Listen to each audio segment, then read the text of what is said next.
Welcome to Let the Quran Speak. I'm Sophia, your host. Today we chat with a young Canadian environmentalist who lives in Toronto. Muaz Nasir founded Khalifa.com, a blog that promotes environmental awareness amongst Muslims.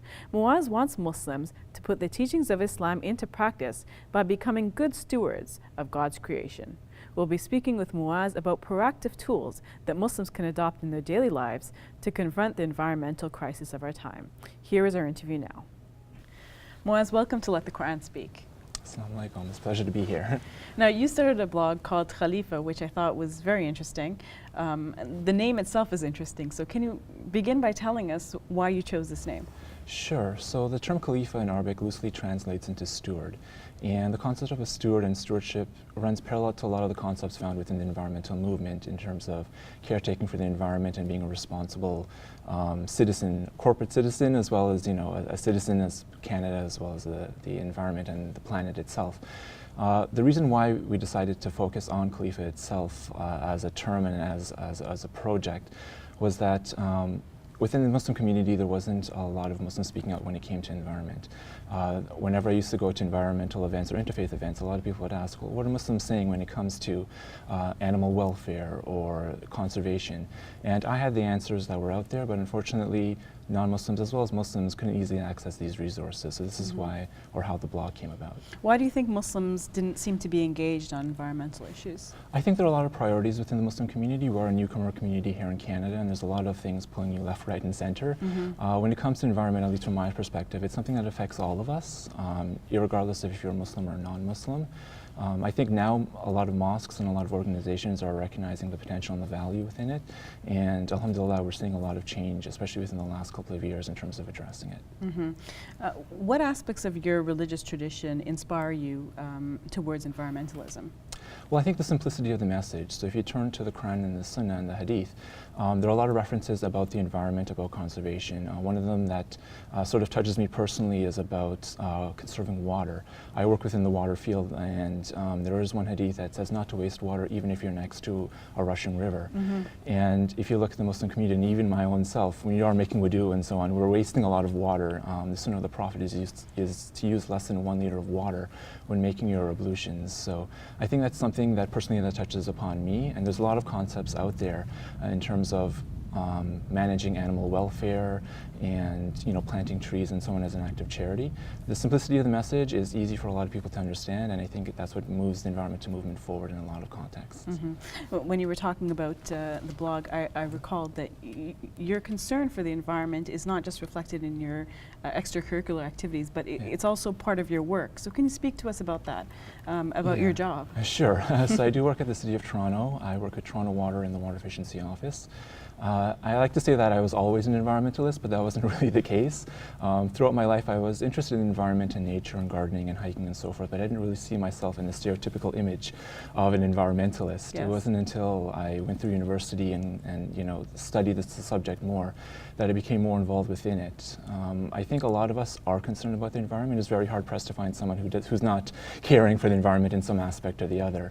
But I think for myself personally, I saw it as sort of a duty, as going through it in a professional capacity, to share this knowledge with the Muslim community.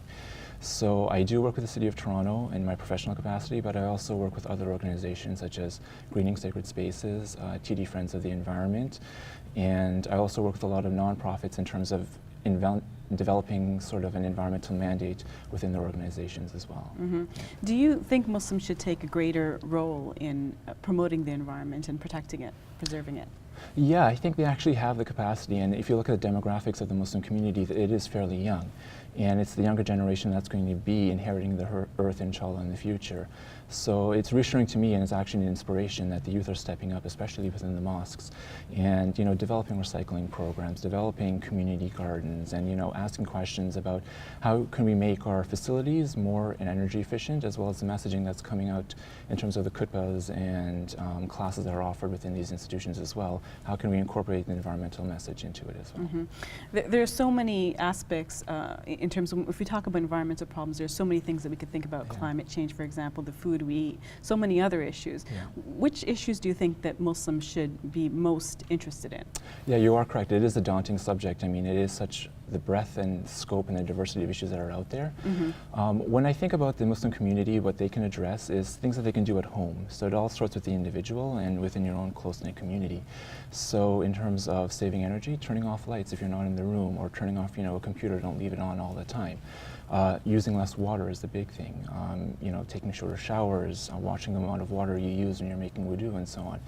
And as well as just simple things in your community. So organizing a park cleanup is one thing. Just looking around your mosque, your school, your place of work, and ensuring that it is a clean and a safe environment, right? I mean, it is the sunnah of the Prophet to ensure that your environment is clean. It might as well start at home and within your community, right? So tell us about the Green Khutba Campaign. So the Green Khutba Campaign started about 2 years ago. It was actually started as a pilot project. In 2012 rather, Earth Day actually fell on a Friday, and we saw this as a perfect opportunity to spread the environmental message within the mosques.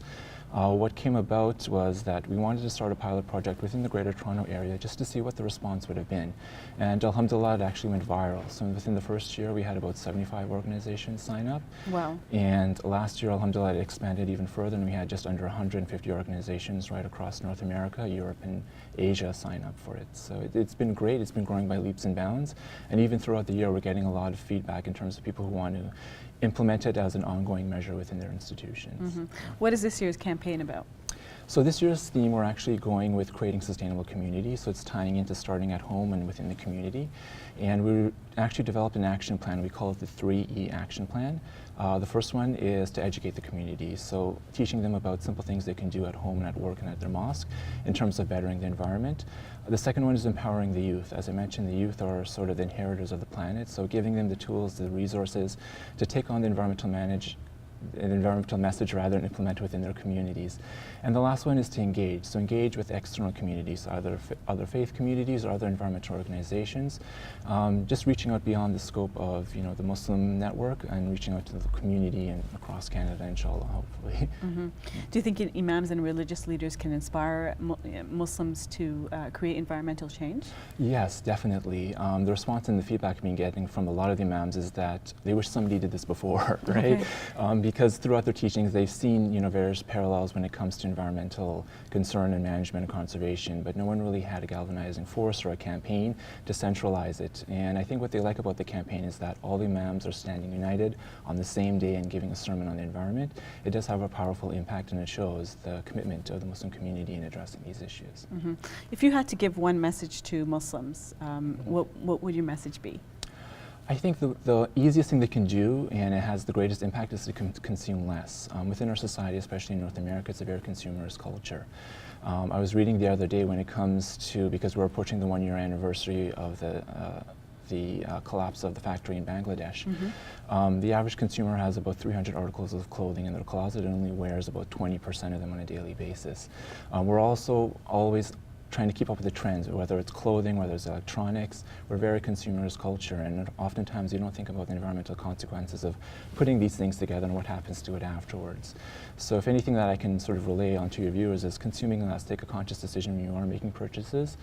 Think, do you actually really need it in your life? Is it something that you can live without? Is it something that will better your life, right? Or is it just something that will sit on the shelf and, you know, you'll lose interest in it in 6 months' time, for example?